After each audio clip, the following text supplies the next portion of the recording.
শেষ প্রশ্ন করি, because will wrap up this Q&A quickly before we move on to the press interaction and the trophy unveiling. তুমি coaching করেছো এতগুলো বছর, এবং যেটা আগে খুব সুন্দরভাবে বললো, ভরিয়াদাও যেটা বললো যে ইচ্ছা থাকলে উপায় হয়, when there is a will there is a way. সেইখানে আমি তোমাকে জিজ্ঞেস করবো, বিশেষ করে মহিলা দলের জন্য তুমি অ্যাজ আ কোচ যে চ্যালেঞ্জেস গুলো ফেস করেছো, তুমি সেগুলো ওভারকাম করার জন্য কি কি চেষ্টা করেছো, and what to look forward to? কারণ obviously there is a lot of things to look forward to, especially in women's football in India. ভরিয়াদা যেটা বলেছে, under 17, under 20, Asian Cup qualification, এবং আজকে ইস্ট বেঙ্গল উইমেন্স টিমের যে astonishing performance, so clearly we are looking forward to a brighter future. এবং জানেন তো, এটা রেসপন্সে ভরিয়াদা বারবার বলে, let's not point fingers at each other. কাদা ছোড়াছুড়ির জন্য প্রেস কনফারেন্স করবো না, ব্রেকিং হেডলাইনের জন্য আমরা প্রেস কনফারেন্স করবো না। এই যে আলবিটো এই কথাগুলো বলছে, এই কনস্ট্রাকটিভ কথা শোনার জন্য আমরা প্রেস কনফারেন্স করবো, to make the sport work.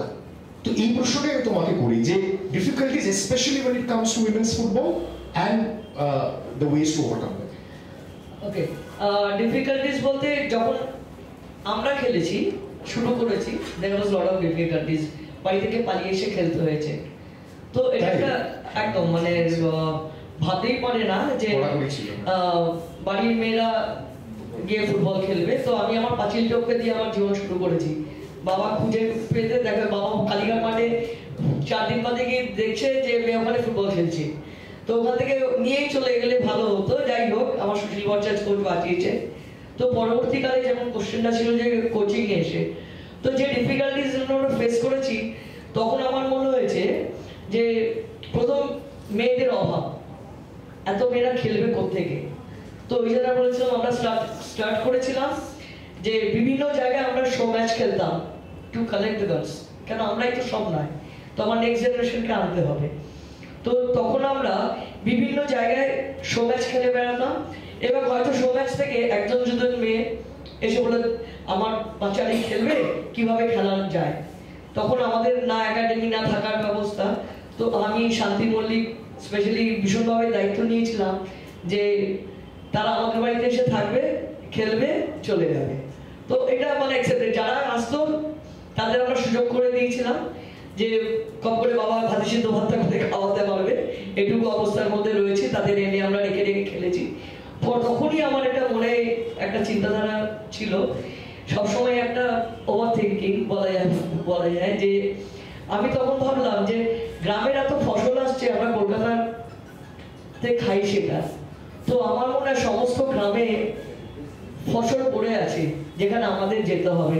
তো ইন ভেরি ইয়ং এজ আমরা একটা women's football association, welfare association বানালাম, এবং যার কাজ হলো আমি প্রত্যেক উইকেন্ডে কিছু ছেলে মেয়ে যারা আমার সাথ দিত তাদের বলতাম চল আমরা গ্রামে পড়ে যাই, গিয়ে সেসব অঞ্চলে মেয়েদের ফুটবলটাকে ডেভেলপ করি।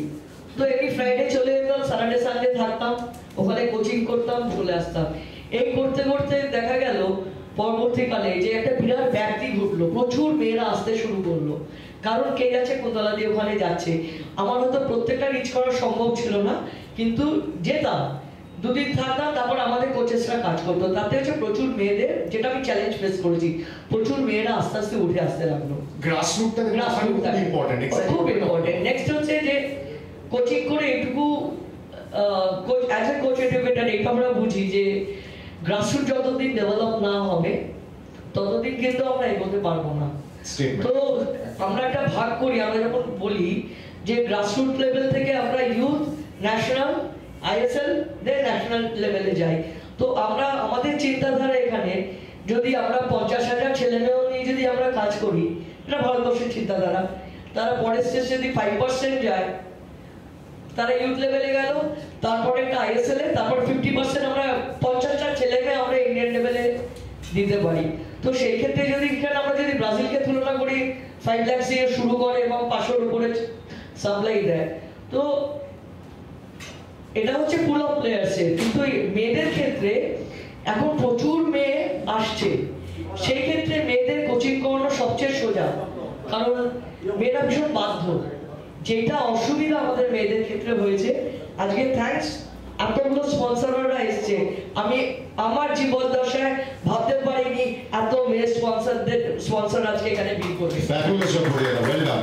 Well done. Congrats. কেন এগুলো আমার এই ভিতরের কথা, কারণ আমাদের কেউ এসে একটা সাপোর্ট পর্যন্ত দিয়ে যায়নি আমাদের মেয়েদের জন্য। আজকে খেলা উঠতে উঠতে আজকে মেয়েরা কেউ 5 লাখ কেউ 10 লাখ, যেটা বললো যেখানে কোটি টাকা সেখানে 5 লাখ 10 লাখ টাকা পাচ্ছে। এটা আমাদের গর্ব যে মেয়েদের নিয়ে ভাবা হচ্ছে, যেটা ইন বিটুইন আমাদের মেয়েদের নিয়ে ভাবনা চিন্তা হতো না। মেয়েরা খেলবে, ও মেয়েদের এইটা হবে, সব কথা সেই হাতা খুলতে। আমি তখন সবসময় ভাবি যে আমরা মেয়েরা যখন লাইফ শুরু করেছি, সবার ক্ষেত্রে আমরা বলি যে ওই রান্নাবাটি দিয়ে বলি যে ঘরে বসে রান্না করো, তার মানে কি ফুটবল খেলায় প্রথম আমি যখন লার্নিং ফেজে থাকি আমাদের উপর অনেকে স্কোর করে, লার্নিং ফেজে থাকলে লট অফ স্কোরিং। এবার যখন আমরা খেলাটা বুঝে যাই তখন আমরা কি করি, আস্তে আস্তে আমরা কি করি, প্রিপেয়ার করার চেষ্টা করি, খেলা ড্র হতে আরম্ভ করে। But when we learn completely তখন কিন্তু আমরা গোল মারি এবং লাস্ট মিনিট পর্যন্ত গিয়ে আমরা গোল মারি। সেই মেয়েরা এই চ্যালেঞ্জ বলতে এটা যে মেয়েরা এখন গোল মারছে, দে আর হাইলি সাকসেস। এবং কুন্তলাদির বলে আপনারা একটা স্লাইড কুইজের লক্ষ্য করলেন কি মাঝখানে, যেখানে voice tended to break a little, মানে যখন she got a little bit emotional. এবং এটাই তো আমরা চাই, this is what we look forward to. And one last question to you sir, কুন্তলাদি যেটা বলেন, obviously we are looking forward to a brighter future.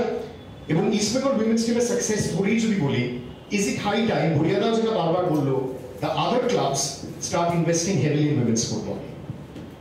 Yeah, definitely. I think everybody is looking into it.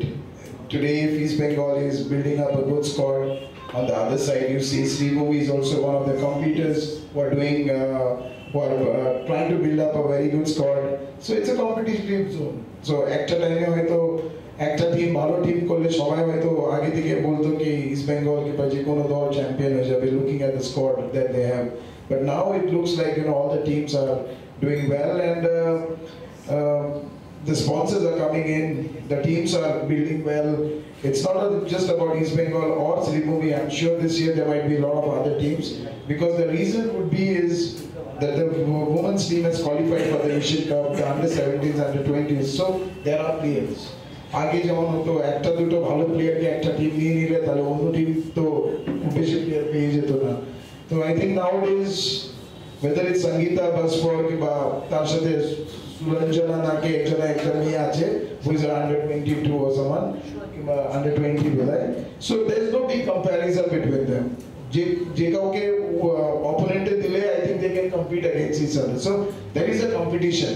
আগে যেমন একটা team করলে you could not find the second best team, so now there are girls who are really performing well, equally good. There is no one who can say that I am the star. Maybe আজকের দিনে ও star হলে কালকের দিনে আরেকজনকে নতুন star আমরা দেখতে পাবো।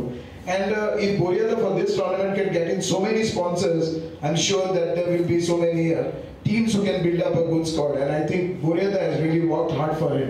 And I'm sure we all need to give him a loud appreciation for this, because it's not easy. কারণ একটা টাইমে মেয়েদের টিমকে স্পন্সর কিংবা এরকম বললে মেয়েদের টিমে তাদেরকে স্পন্সর করে কি হবে? আমার মনে হয় it's not a good investment. But the way he has tried to organize it, getting in so many sponsors, সত্যি আমি যখন বসেছিলাম I was looking at the sponsors list, কারণ it's not easy to bring so many sponsors, and I think to make it a successful event you need the sponsors help, and I'm sure Buriada you will really get the success, and আমরা সব সময় পাশে আসলাম। Thank you so much. Final words from Alvito, and a beautiful way to sum it up, জানেন তো, যেটা Buriada যেটা দিয়ে শুরু করেছিল, ROI, return on investment, a beautiful way to sum it up.